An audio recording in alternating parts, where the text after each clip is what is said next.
And so let's talk about you getting in back out of pain to get Mhm. into the relays race that we did at Blue Ridge. Yeah, so that was the part that was really the most exciting for me was you have to think back to a race in early February and then of course the big race in April, which fortunately wasn't painful, but afterwards the effects were really quite bad. So you're talking about a probably 3.5, almost 4 month period where I was not feeling good in my feet all day, every day. Mm, I could work through it. I could run up to the point where the stiffness would go away, but when it was done, it would come back. And by really the third week that I was in here seeing y'all, that really had started to subside a lot. There was still a little bit of ache in the yeah, heel, that little sure. heel point pain and discomfort, I guess I would say, not pain.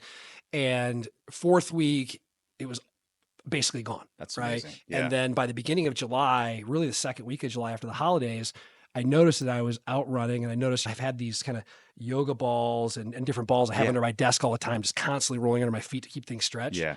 I'm pushing on them and that heel pain isn't there Oh, anymore. that's right. You mentioned that. Yeah. Yeah, and I was like, and you just didn't notice that it went Yeah. away, but I noticed that it was gone, Yes. right? So it definitely changed the quality of things, obviously, for not only to be able to enjoy my training leading up to Yeah. that last race, but coming out of it, Yeah. I just a regular recovery, regular aches and pains, but nothing down Oh, there. that's really cool. Yeah, Actually, I didn't know that. yeah, That's awesome. so good. How long was the Blue Ridge Relay, by the way? I was 206 miles. And a six-man team, I We actually mentioned. did seven. Seven. Yeah. Yeah, we had a 7-man team. I did about 31 of those over It's six amazing. different runs. It was a good week. That's It's like what it's we've done it now. Groups of us, groups that I've been with, 4 years now in a row, and it's tremendous camaraderie. But yeah. it's a fun 29, 30 hours together in a van with a That's bunch of guys. amazing. Yeah, I'm glad that, and actually we had a number of our F3 guys come out in preparation. I yeah. think everyone got through the race, Half which my is team, great. I think, was in here at Yes, some point. exactly. So the cool part is that you were able to run all that distance, and the only thing that was left over was the regular aches and pains you would assume after a Yeah. race, but not the original pain you had. Oh yeah, nothing at That's all. That's awesome. actually been the greatest part about this because again, if you think back to earlier this year,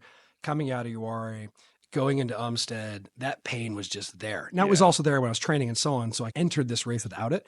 But I've noticed while we focused on all the muscles around, it's also made me a bit more deliberate when I'm doing different parts of runs. So like one of my legs it was a really short one, it's like 4.5 miles, Yeah. but it was down a huge hill. Oh, wow. Typically that's gonna tear me up. And I Yeah. found myself getting forward on the balls of my feet, Yeah. landing different ways, and so I had some aches and discomfort after doing back to Oh, back to back to sure. back Yeah. runs over 29 Yeah. hours, but no overuse. That's awesome. So that's Yeah. been great. That's awesome. If there are any runners or hybrid athletes out there, or maybe even some guys from our F3 community who might be on the fence about coming in to see us, what would you tell them to encourage them to see us?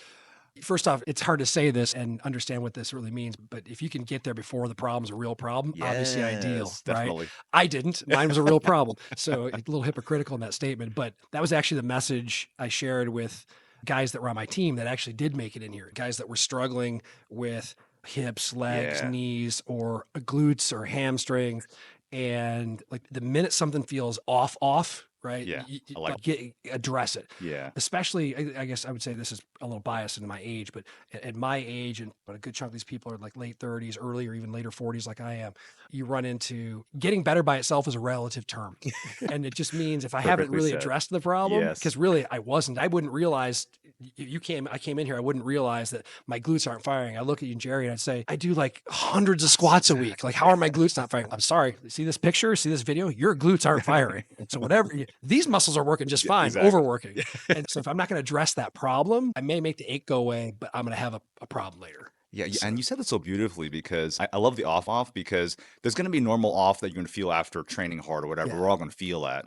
At the off episode, that's different. And you mentioned before, what that pain that I have is a little bit different than what I would expect that's right. from activities. That's right. So if you're out there wondering when it's good a time to see something, number one, as Chad mentioned, before something happens is when we can address things very quickly. Because once pain happens, things start to change. And if the longer we wait, the longer it takes for things to go away. So I would heed Chad's advice here. 100%. I wish I would have been about a month earlier, if not more than that. Because the beautiful thing I'd like to share, I think would help the people listening to this is I came in here and I recovered while being active.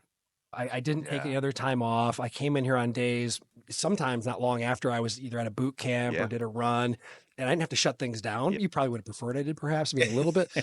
I'm a little stubborn, Yeah. but I No was still way. able to get pain free while Yeah. building strength and still maintaining at least a level of interaction that kept me emotionally and mentally where I wanted to Oh, be. So that's one of the things that I really like the most, because I have always feared the idea of stop. repair and therapy, Yes. meaning Gotta stop. taking time off, right? You Yes. think of like having surgery and having to wait. Yeah.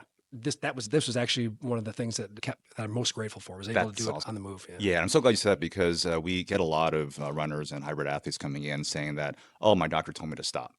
And as you had said, sometimes stopping doesn't do it for us Mhm. anymore as we get older. And so what we try to do is just try to find ways to keep people in the game while they're recovering so that they don't have this fear, especially when you have a race. I've been through this myself where it's you have a race coming up, you have a little tweak, and you're like, oh my gosh, you have to stop and that sort of thing. And then you're also training and putting on the miles. What we try to do is just try to modify things a little bit so you can continue training and competing in your races. Cool. Finally, if you were to say 3 words or maybe 2 words that you think of, what comes to mind when you think of Next Level Physio, of our team, what would you say those words would be? Top shelf. Top shelf. Yeah. Top shelf. Yeah. That's the best one line I've heard, actually. Awesome. Chad, Happy, thank you so much for sharing your story. I'm course. so glad you're able to get back to all the things you're going to do, want to do. And I know you have a lot of races coming. What do you have coming up this fall? Nothing really this fall other than just some kind of supporting some people in some things, which is nice. The fall is when I actually just get back to loving to be outdoors and Oh, nice. exercising. Yeah. Most of my stuff is is springtime. So nothing on the books yet, but something big planned for next fall. Oh, man. Awesome. Very excited to be there with you. Awesome.